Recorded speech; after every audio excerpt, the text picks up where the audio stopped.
ওরে পৃথিবীর আমার উম্মত, এই জান্নাতের এতটুকুন কোড়া রাখার জায়গাটার মূল্য পুরো দুনিয়া এবং মানে আকাশ এবং দুনিয়ার সমতুল্য যত মাল আছে তার সমতুল্য যেন এই জান্নাতের কোড়া রাখার জায়গাটার দাম হবে না। সেই জান্নাতের ভিতরে যেমন আজকে আপনারা মোবাইল দেখছেন, যে মোবাইলে অনেক রকমের আপনারা নাটক শুনছেন, গানা শুনছেন। আজকের দিনে আমরা অনেক নেকেড গানা শুনি, অনেক ধরনের নেকেড জন কথাবার্তা শুনি। শুধু সাধারণভাবে হিন্দি গানা নয়, আমরা ভোজপুরিতে যেন আরো পাগল হয়ে আছে।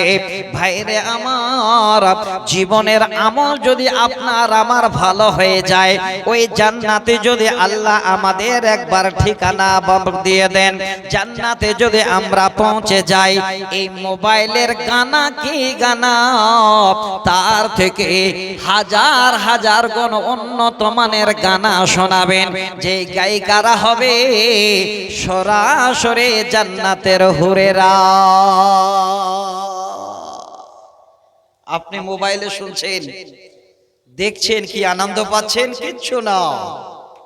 হযরত আলী রাদিয়াল্লাহু তাআলা হাদিসের রাবী তিনি বলছেন, জান্নাতে যে হুরেরা গান শোনাবে, গীত গাইবে, সেটা আপনাকে ছেড়ে নয়। আপনি জান্নাতে চলে গেলেন, জান্নাতের ভিতরে আপনি ঢুকে গেলেন, জান্নাত পেয়ে গেলেন। হ্যাঁ বাপ আমার, হ্যাঁ ভাইরা আমার, এবার জান্নাতের ভিতরে আল্লাহর জান্নাতের হুরেরা আপনার পাশে আসবে, আপনাকে সুন্দর করে এবার বসাবে, আপনাকে শোয়ার জায়গা দেবে। এবার কেউ যেন আপনার মাথায় হাত বলিয়ে দিবে, আবার সুন্দর করে কেউ আবার আপনার শরীরে যেন তেল লাগিয়ে দেবে, কেউ যেন পাগুলোকে সুন্দর করে বলিয়ে দেবে। যা প্রয়োজন এইভাবে করে আপনাকে সান্ত্বনা দেবে, আর একসঙ্গে এই জান্নাতের ভিতরে আপনাদের এবার আনন্দদায়ক গান শোনাবে, গীত শোনাবে। কি ভাষায়? দেখেন নবীর হাদিস, নাহনুল খালিদাতু ফালা নাবিদু ونحن الراضعة فلا نبأس ونحن الراضعة فلا نسكت طوبى لمن كان لنا وكنا له। সেই জান্নাতের হুরেরা আপনাকে সুন্দর করে বুলাবে, মাথায় হাত বুলিয়ে দিয়ে আরাম দেবে, আর বলবে, হে জান্নাতে মেহমান, আমরা জান্নাতের হুর তোমার পাশে আছি।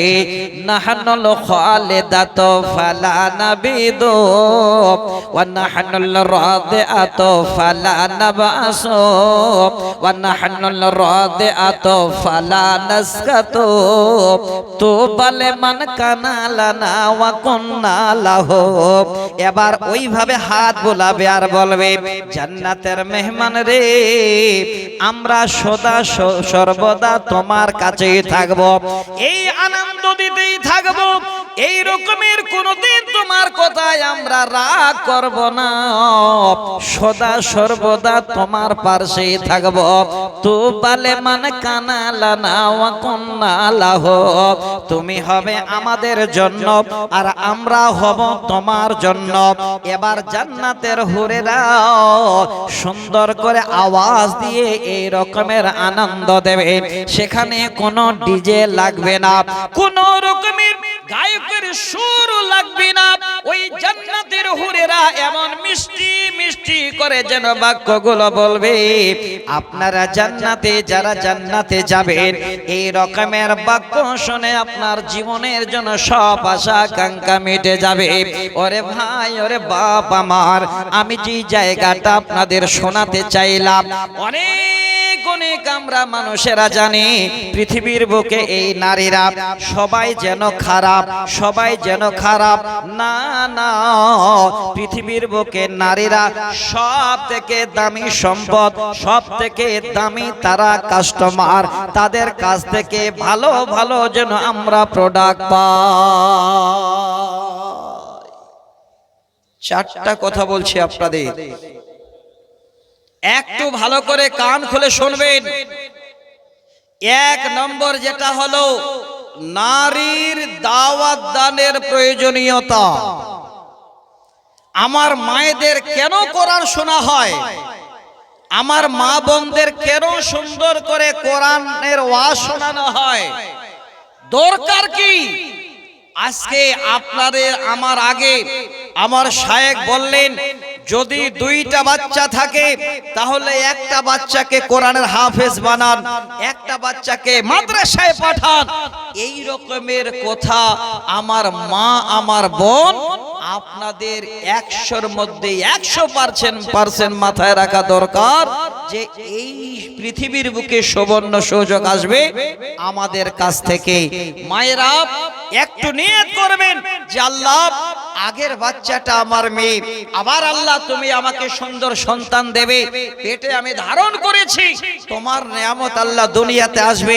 নিয়ত করে নিন যে আল্লাহ বাচ্চা যখন আসবে সেই বাচ্চাটাকে আমি এই মাদ্রাসায় দিয়ে কোরআনের হাফেজ তৈরি করব ইনশাআল্লাহ। আমি আপনাদের বড় মুখ করে কথা বলছি, এই বাচ্চাগুলো কোরআনের হাফেজ হতে 2 বছর টাইম লাগবে না। 1 বছরের মধ্যে পুরো কোরআনের হাফেজ তৈরি হয়ে যাচ্ছে। তারও আগে এই রকমের সব থেকে বড় একটা আনন্দদায়ক সংবাদ আমার মায়েদের জন্য, যে আমার মায়েদের বলবো, মা আপনারা কিছু কোরআন হাদিস শুনুন, আপনারা নবীর কথা শুনুন, তাহলে আপনাদের মনের আশার আকাঙ্ক্ষা সব পূর্ণ হয়ে যাবে।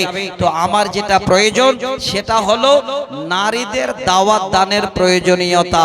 আমার মায়েদের কেন জালসা শোনাই, আমার মায়েদের কেন জালসা ফিল্ডে নিয়ে আসে, আমার মায়েদের কেন আমরা এই জালসা শুনতে তাদের কাছে নিয়ে এসে বেড়া দিয়ে বসাই? কারণটা হলো তারা জানুক, তারা শুনুক যে আজকে পৃথিবীর বুকে দামি সম্পদ আমরা, আমাদের কাছ থেকে ভালো ভালো কোরআনের হাফেজ তৈরি হবে। তাই আমি আপনাদের অনুরোধ করছি যে যেখানে আছেন, যেইভাবে আছেন, আমার মায়েদেরকে প্রথমে আগে কোরআনের কিছু কথা শোনান। দ্বিতীয় নাম্বার বলি, আজকে এই কথাটা মাথায় নেবেন যে যত যেই জায়গায় যান না কেন, সমস্ত রকমের এই নারীর দাওয়াত দানের প্রথম মার্কাজ হলো পরিবার। আগে আপনার পরিবারটাকে আপনি সচল করুন, সুযোগ সুবর্ণ কোরআন হাদিসের নিন, কোরআন হাদিস দিয়ে পরিবার তৈরি করুন। তাহলে আপনি লিখে নিন, আপনার জীবনে এই দুনিয়াতে কোন রকমের কোনো ক্ষতির জায়গা থাকবে না। আল্লাহর কোরআন সূরা তাহরিমের 6 নম্বর আয়াতে আল্লাহ পাক বলছেন, ইয়া আইয়ুহাল্লাযীনা আমানু কু আনফুসাকুম ওয়া আহলিকুম নারা। হে ঈমানদারেরা, তোমরা আজকে যারা ঈমান এনেছো, তোমরা নিজে বাঁচো, তোমার সন্তানদের, ছেলে মেয়েদের জাহান্নামের আগুন থেকে বাঁচাও। তাহলে আমার মা আমার বোন, এই পরিবারের একটা 1 নম্বর যেন আমাদের দাম রয়েছে। আগে এই প্রথম দাওয়াতের কাজটা পরিবার থেকে শুরু হোক। ওয়া আনজির আশিরাতাকাল আকরাবিন। আল্লাহ বলছেন, হে নবী বলে দাও, তুমি তোমার নিজের আত্মীয় যারা আছেন, নিকটতম লোক, তাদের ভয় দেখাও। তাহলে আগে আমরা নিজেরাই তৈরি হই। আপনার 4 ছেলে 2 মেয়ে, আপনি আপনার আহলিয়া বাড়িতে আছেন, এই কথাটা নিয়ে আগে ভাবুন যে আমরা আল্লাহর দুনিয়ায় বাস করি, আল্লাহর দুনিয়ায় চলি। আল্লাহ আমাদের 4টা ছেলে দিয়েছেন, আমরা 2-4টা ছেলেকে ভালো মানুষ বানাবো। এই রকমের একটা গবেষণামূলক আলোচনা করুন, দেখবেন আপনি থেকে শুরু করে আপনার পরিবার সবাই যেন একটা ভালো রাস্তা পেয়ে যাবেন। আমি অনুরোধ করছি, রাস্তা খোলা আছে, রাস্তা খোলা আছে, শুধু খালি একটু করে চিন্তা ভাবনা করবেন। এই রকমের চাপি মাদ্রাসা যদি থাকে, আপনাদের হেফজুল কোরআন যদি থাকে, এই রকমের আজকে 3টা ছেলে হাফেজ হলো, একটু দোয়া করবেন আল্লাহ যেন মাদ্রাসাটাকে আরো কবুল করে নেন। আলেম ওলামারা, হাফেজ সাহেবেরা এত মেহনত করছেন, আগামী দিনে দেখবেন এই রকমের আরো 2-10টা হাফেজ দেখতে পাবেন। আগে নিজেরাই নিজেদের মধ্যে এই রকমের একটু একটু করে চিন্তাধারা নিয়ে আসেন যে আমরা আমাদের